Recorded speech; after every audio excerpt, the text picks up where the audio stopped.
Gestão governamental.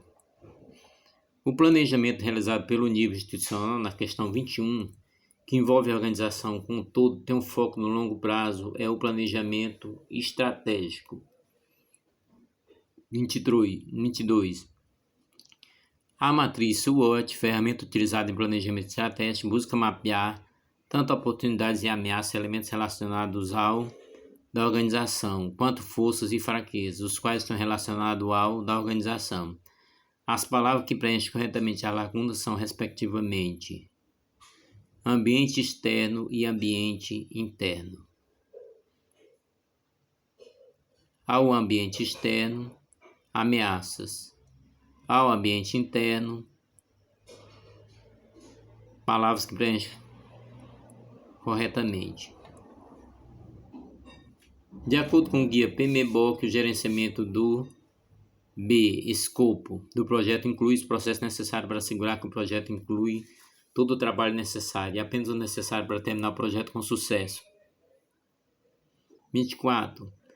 Ampliar e qualificar a gestão, serviços e as políticas governamentais para a sociedade e a administração pública, apoiando e potencializando a inovação e o fortalecimento das capacidades do Estado. O trecho acima, extraído do Mapa Estratégico 2023-2027 do Ministério da Gestão da Inovação e Serviço Público, representa a missão do MGI. Chiavenato, 2014, destaca que a gestão de pessoas é um conjunto integrado de atividades de especialistas e gestores no sentido de proporcionar competência, competitividade e organização. De acordo com o autor, os processos básicos da gestão de pessoas são: C. Agregar, aplicar, recompensar, desenvolver, manter e monitorar pessoas. 26. No que concerne o nível fundamental da cultura organizacional, os artefatos observáveis consistem nos aspectos mais superficiais visíveis da cultura organizacional. 27. Competência pode ser definida como conjunto de conhecimento, habilidades e atitudes. A dimensão que constitui o saber acumulado de um indivíduo, isso é, se refere ao aspecto de que um indivíduo precisa saber para entender algo e ser capaz de realizar determinada tarefa, e é chamado de conhecimento. 28. O método moderno de avaliação de desempenho, realizado de forma circular por todos que mantêm algum tipo de contato com o indivíduo avaliado, inclusive com participação do próprio avaliado por meio de autoavaliação, é chamado de avaliação 360 graus. 29. Os membros do departamento de venda em determinada empresa se opuseram à estratégia do departamento de marketing, uma vez que entenderam que são inexequíveis. O caso narrado ilustra um conflito intergrupal. Política Nacional de Saúde. Sobre os preceitos básicos do SUS, assinale a alternativa incorreta. Vamos às corretas. Saúde é um direito fundamental do ser humano. O dever do Estado de garantir a saúde consiste na formulação e execução de políticas econômicas e sociais. A alimentação e moradia são exemplos de fatores determinantes e condicionantes da saúde. A iniciativa privada poderá participar do Sistema Único de Saúde, SUS, em caráter complementar. Incorreta. A execução de ações de vigilância ambiental é um campo de atuação do SUS.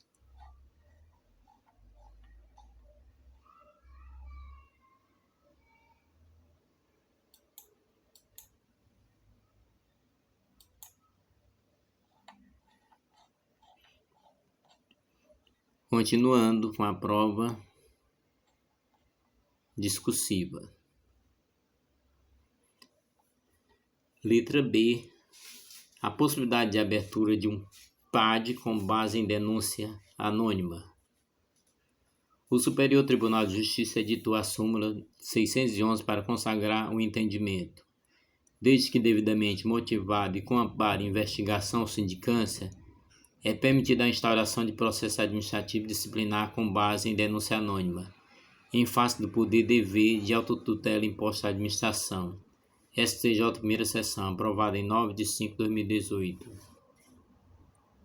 14 de 5 de 2018. A questão da não assistência por advogado no âmbito PAD. A resposta é que, de acordo com a legislação vigente, não é obrigatória a presença de um advogado para a defesa do servidor público no PAD.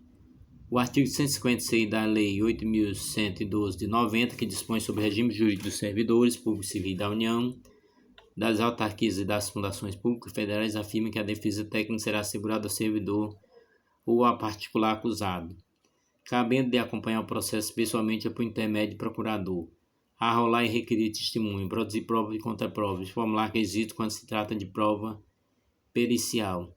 Isso significa que o servidor público pode realizar sua própria defesa ou nomear um procurador para representar durante o processo. Porém, é importante destacar que, apesar de não ser obrigatória, a presença de um advogado pode ser muito útil para garantir uma defesa mais efetiva. De acordo com a doutrina, a assistência de um advogado no PAD é importante porque tem um conhecimento técnico necessário para auxiliar o servidor público em todas as fases do processo. Além disso, o advogado pode ajudar a análise do documento e prova que constam no processo, identificando possíveis irregularidades e nulidades que possam favorecer a defesa do servidor público. Portanto, apesar de não ser obrigatório, a assistência de um advogado no PAD pode ser fundamental para garantir uma defesa adequada e justa. É importante que o servidor público avalie a possibilidade de contar com o auxílio de um advogado especializado nesse tipo de processo, a fim de proteger seus direitos e sua carreira no serviço público. A competência para a aplicação da penalidade de demissão.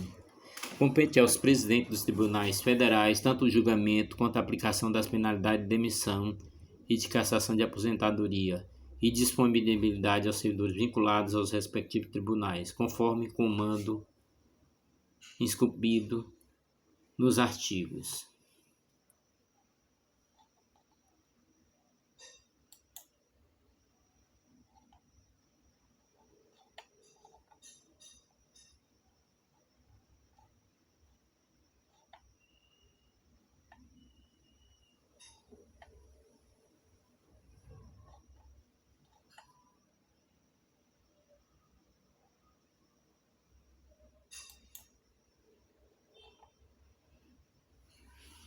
A política de capacitação apresenta um complemento importante dos instrumentos que associam incentivos ao desempenho do servidor, com o intuito de que as avaliações de desempenho sejam feitas tendo como base a qualificação do servidor para o desempenho de suas tarefas. O programa de capacitação suprirá a insuficiência detectada na avaliação de desempenho. A revisão do desempenho estando associada aos incentivos remuneratórios e na carreira e a capacitação assume um papel fundamental na política de recursos humanos atualmente proposta. A reorganização dos recursos humanos do governo federal, com a definição de uma política de recursos concursos anuais, com o reordenamento e a revalorização das carreiras e cargos e com a política de capacitação, representa um elemento indispensável para que o Estado desempenhe suas novas atividades. Possibilitará a constituição e a manutenção de quadro permanente de servidores capacitados e dotará o governo federal de instrumentos de gestão flexível para administrá-los, sem que a unidade característica de uma carreira seja comprometida.